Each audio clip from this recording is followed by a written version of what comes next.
Y ahora damos la palabra a Arantxa Soler Lozano, que va a hacer la comunicación de discapacidades en el entorno familiar y su impacto en los divorcios. Adelante, Arantxa, tienes la palabra. Bueno, pues buenos días a todos y a todas. En primer lugar, pues, dar las gracias a Gonzalo y a la Coordinación de Comunicaciones por darme la oportunidad de estar aquí hoy en el inicio de este primer congreso, que a mí personalmente me parece muy importante porque nos da la posibilidad de valorar de una forma global o integral, o al menos no solo desde el punto de vista jurídico, los procesos de ruptura con alta conflictividad. Lo que a mí me gustaría trasladaros en el día de hoy es la importancia y las posibilidades que ofrece la mediación a la hora de resolver de una forma eficaz y satisfactoria para todas las partes implicadas los procesos de ruptura, separación y divorcio, donde una de las personas afectadas, habitualmente me refiero a un hijo o una hija de la pareja, es una persona con discapacidad. Antes de empezar, a mí sí que me gustaría deciros que siempre que me encuentro con el término discapacidad, me gusta hablar de la transformación del lenguaje. Creo que es muy importante modificar el término discapacitado o discapacidad por persona con discapacidad o, como a mí me parece personalmente más adecuado, que es hablar de diversidad funcional. En mi opinión personal, creo que si bien etimológicamente el término dis no implica la negación que puede conllevar el término di, perdón, sino que se refiere perdón, sino que el término dis se refiere simplemente a la dificultad, irregularidad o anomalía de la persona que pueda tener la persona. No menos cierto es que el concepto socialmente arraigado de discapacitado conlleva una carga negativa que puede resultar a esa persona a quien nos estamos diciendo o a su familia incluso peyorativo. Así, dada la importancia de la comunicación en todo tipo de conflictos y sobre todo si estamos refiriéndonos a mediación, creo que debemos ir con mucho cuidado al utilizar el término discapacitado, ya que si la persona o personas con las que estamos tratando, como mediados, como clientes, como usuarios o como pacientes, interpretan esa palabra como peyorativa, la comunicación puede iniciarse con una clara falta de conexión. Bueno, y dicho esto, y entrando en materia, me gustaría partir de unas premisas a tener en cuenta, y es que en primer lugar hay que tener en cuenta que el nacimiento de un miembro con diversidad funcional obliga a toda la familia a cambiar su rutina, sus roles, sus costumbres, sus horarios, su libertad, sus proyectos de futuro, todo. Y esto provoca una serie de alteraciones en la dinámica familiar, perdón, que da lugar de forma habitual a conflictos. Y esos conflictos, en la mayoría de ocasiones, cuando nos encontramos con un divorcio o una separación con un elemento de discapacidad, son la base de la decisión de ese procedimiento de ruptura. También me gustaría deciros que ha de partirse de la premisa de que ha de entenderse que ninguna familia tiene los suficientes conocimientos sobre la diversidad funcional cuando llega a la familia, sobre esa diversidad funcional que tiene que enfrentar. Esta información la va adquiriendo cada integrante de la familia según la situación y el rol que le toca vivir y, por supuesto, los adquiere al ritmo que la gestión personal de cada uno le permite respecto de la situación. Porque no nos podemos olvidar que cuando en una familia hay algún miembro con diversidad funcional, el resto de integrantes sufren también en un mayor o en menor grado una afectación. Estas familias, además de enfrentarse con las mismas presiones sociales y demandas que, digamos, las familias normalizadas, se encuentran con unas demandas y necesidades específicas que conllevan el educar a un hijo o hija con limitaciones. Y la familia debe modificar también sus propias expectativas y asumir sus propias limitaciones, y esto no es nada fácil. Tanto más cuando tampoco podemos olvidar que si en la familia existen otros hijos o hijas, los progenitores además se ven con la carga o se pueden ver con la carga de la responsabilidad o la culpa que puede suponer el no estar atendiendo o considerar ellos mismos que no están atendiendo al otro hijo o hija en sus necesidades propias de una forma adecuada o de lo que ellos consideren adecuado. ¿Y qué quiero decir con todo esto? Pues simplemente que cuando existe un elemento de diversidad o persona con discapacidad en el ámbito de una familia en proceso de divorcio o ruptura familiar y nos llega, jamás se debe juzgar ni a uno ni a otro miembro de la pareja,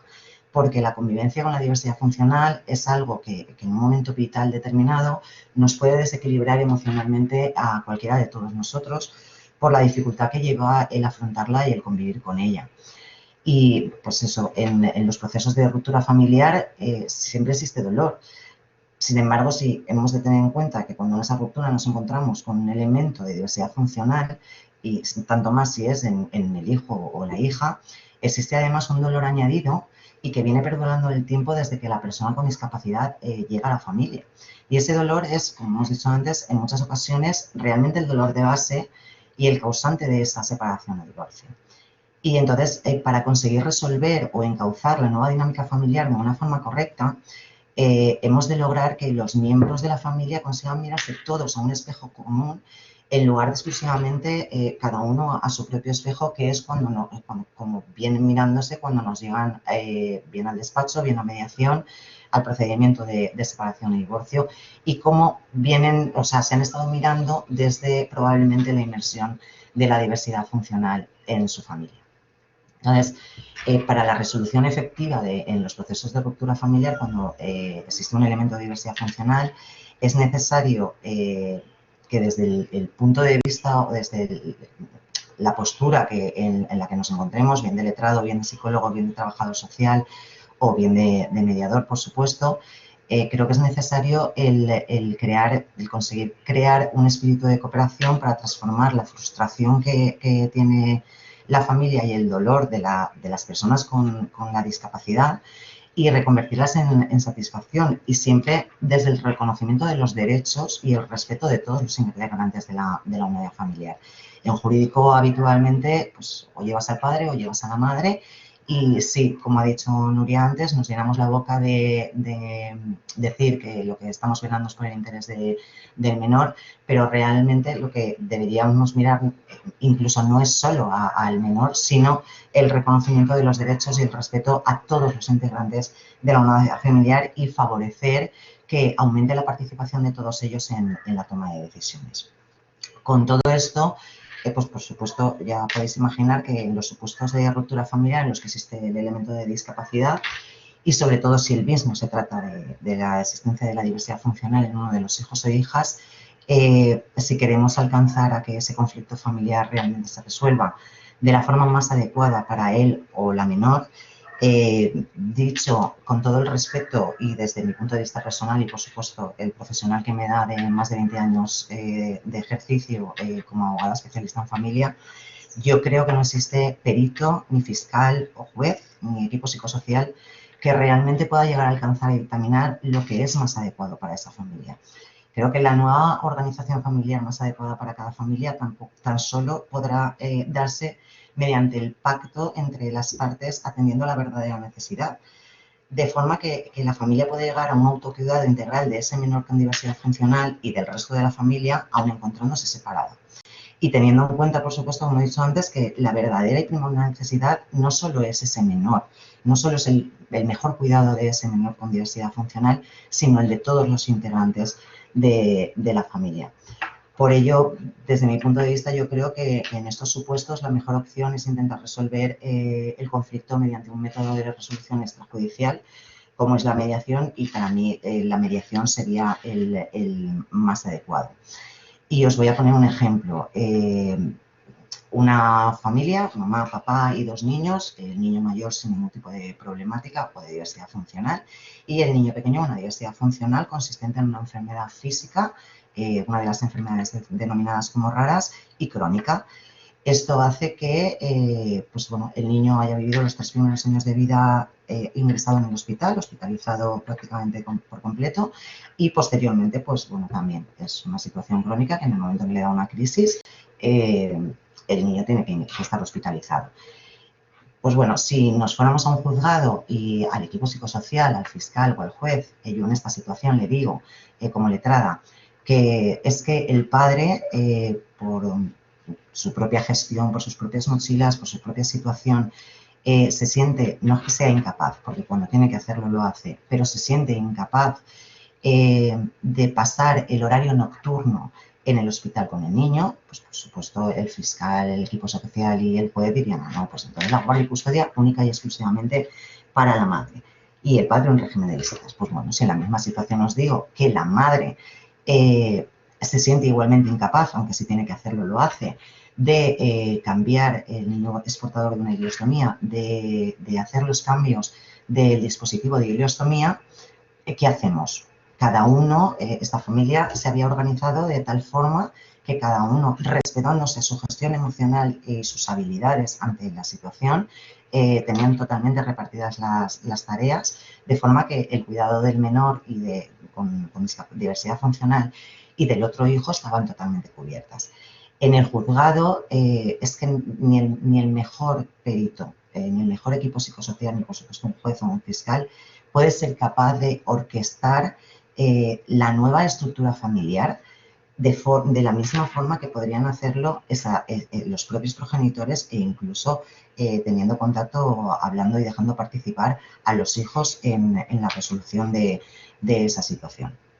Entonces, todo esto que os estoy diciendo y que parece tan fácil, realmente en la práctica no lo es. Y bueno, pues yo desde el punto de vista como mediadora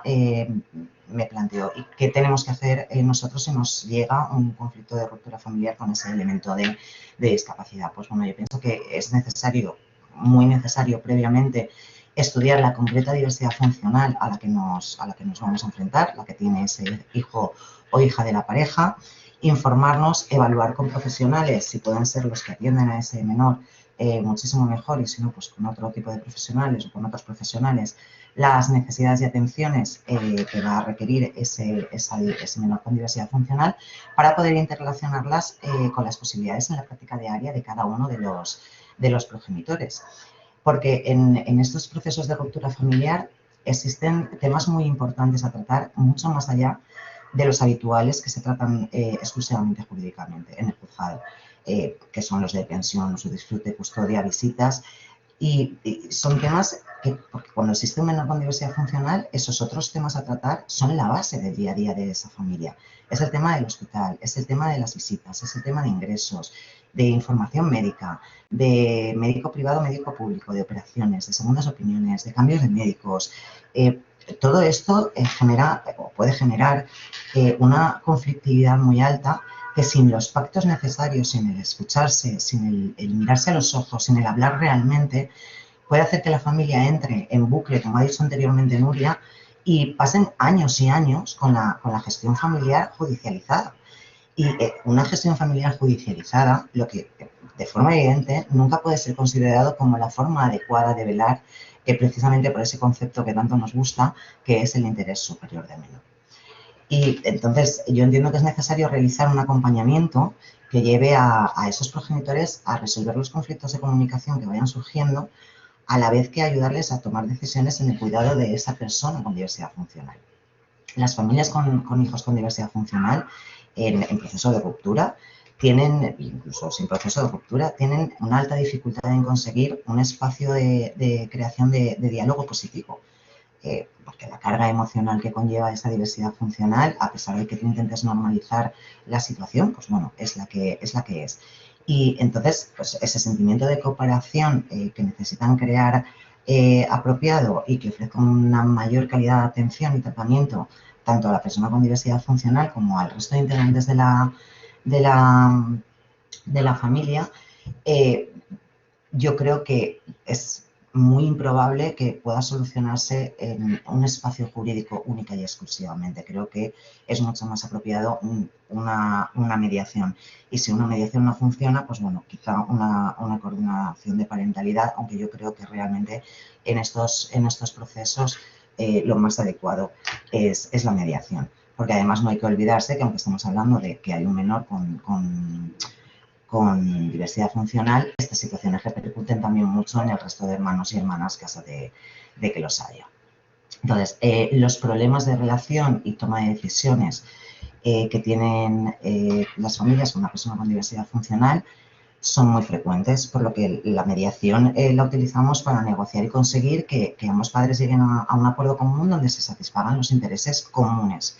Y esos acuerdos iniciales favorecerán nuevas conversaciones y evitarán situaciones de tensión familiar, sirviendo también para ayudar a organizar las responsabilidades y definir los roles de cada componente que la familia va a tener en este momento, a pesar de estar separada y no convivir juntos. ¿Qué tipología de conflictos, aparte de la que os he dicho, pueden darse en este tipo de familias? Pues pueden ser pueden ser muy diversas y varían en función de muchos factores, pero sobre todo de la específica diversidad funcional que tenga ese hijo o hija, y por eso desde mi punto de vista es tan necesario el estudiar y saber cuando nos llegue de qué diversidad funcional estamos hablando, porque pueden ser disputas relacionadas con la elección del centro educativo más apropiado, si es un centro ordinario con plaza de integración o un centro de educación especial. El tipo de educación escolar a la que acceder en función de las necesidades del menor. Pueden haber conflictos en la elección de tratamientos específicos, de los productos de apoyo, por supuesto en el régimen de visitas y la asignación económica en función de las necesidades del menor con discapacidad y las posibilidades de los progenitores, esa es básica. Y luego pues pueden darse en el tipo de educación que se le da al menor por parte de los dos núcleos familiares que va a tener a partir de ese momento. Pues puede ser que en un sitio, en un núcleo familiar, sea muy permisiva, con una falta de límites y normas porque es un niño que está enfermo, que pobrecito, o por el contrario puede ser muy rígida y con una elevada sobreprotección. Eso crea muchísimos conflictos en este tipo de situaciones. En la etapa de la adolescencia, por supuesto, los conflictos de relación entre los progenitores a consecuencia de esa sobreprotección que puede haber. Los padres normalmente por miedo pues pueden querer privar de experiencias al hijo con diversidad funcional, quitarle autonomía, pues no dejarle utilizar solo los medios de transporte o limitarle más los horarios, el tema de las parejas y del inicio de la sexualidad, las salidas con amigos. Bueno, y por supuesto un conflicto que se da mucho es cuando en alguno de los dos núcleos familiares hay otra reestructuración familiar porque uno de ellos se encuentra una nueva pareja, pues bueno, habrá que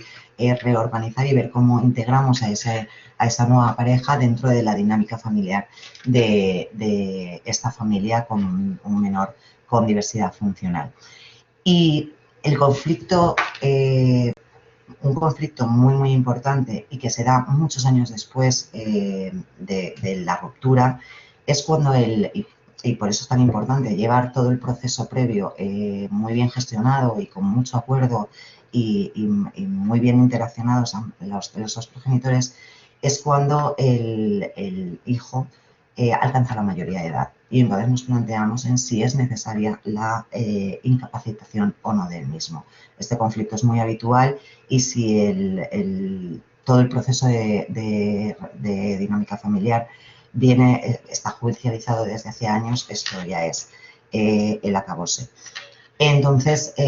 todo este tipo de problemas de relación y de toma de decisiones en familias que tienen esa persona con diversidad funcional son muy frecuentes y esa mediación lo que intentamos es eso, es utilizarla para negociar, como os he dicho antes. Por todo eso yo creo que la mediación es el proceso más adecuado para el tratamiento y gestión de estos conflictos comentados, sobre todo porque por el carácter pacífico y comunicativo de esta forma de solucionar los conflictos, ya que a nivel psicológico es un hecho totalmente probado que una alta conflictividad entre los padres genera alteraciones psicológicas también en los hijos, como ha dicho la primera Nuria. Y si alguno de estos hijos además es una persona con diversidad funcional, sea del tipo que sea, muchísimo más aún, y hay que tener mucho cuidado y hacerles llegar que su conflicto puede llegar a generar un sentimiento de culpabilidad a ese hijo o hija, no por el hecho de la ruptura, sino por el propio hecho de tener esa diversidad funcional, por el propio hecho de ser una persona con discapacidad, lo que eso conllevaría muchísimo más al quebranto de ese hijo o hija que ya de por sí viene día a día luchando por ser aceptado socialmente.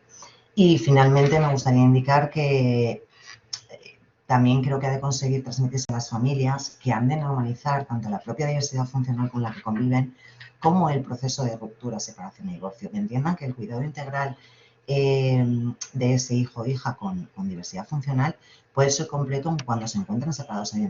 o divorciados, que no es incompatible la separación o la disolución del matrimonio con mantener el estatus familiar con respecto a los hijos ni a su posible diversidad funcional. Y que si son ellos los que deciden cuándo, dónde y cómo van a estructurar y manejar esa nueva situación familiar, todo podrá funcionar con mayor fluidez que si es por mera imposición de un tercero. Muchísimas gracias.